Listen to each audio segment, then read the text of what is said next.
আসসালামু আলাইকুম এভরিওয়ান, সবাই কেমন আছেন?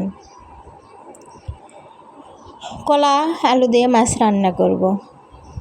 তার জন্য পেঁয়াজ মরিচ একটু লালচে করে ভেজে নেব। ভেজে নিয়ে জিরা দিয়ে দেব। দিয়ে পেঁয়াজ মরিচ লালচে হওয়া পর্যন্ত অপেক্ষা করব।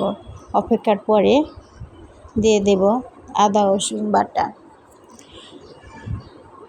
দিয়ে একটু নাড়াচাড়া করব। নাড়াচাড়া করার পরে দিয়ে দেব হলুদ গুঁড়ো, লবণ, ধনিয়া গুঁড়ো, একটু মরিচ গুঁড়ো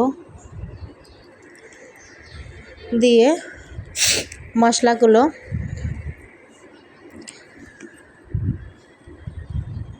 কষিয়ে নেব। সামান্য একটু পানি দেব। পানি দিয়ে মশলাগুলো কষিয়ে নেব।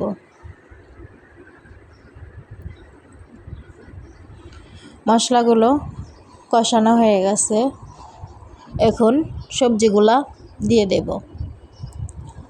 আমি মাছও একসাথে দিয়ে দিয়েছি।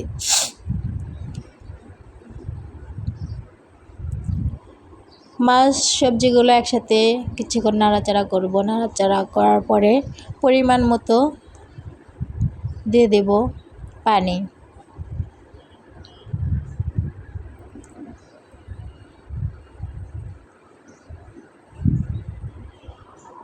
পানি দিয়ে 10 মিনিট অপেক্ষা করব রান্না হওয়া পর্যন্ত।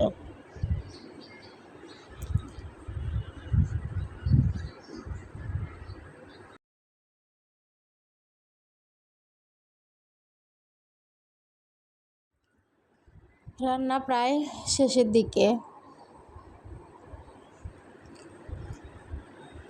এখন জিরে গুঁড়ো দিয়ে নামিয়ে ফেলব। যে যেখান থেকে আমার ভিডিওগুলো দেখছেন,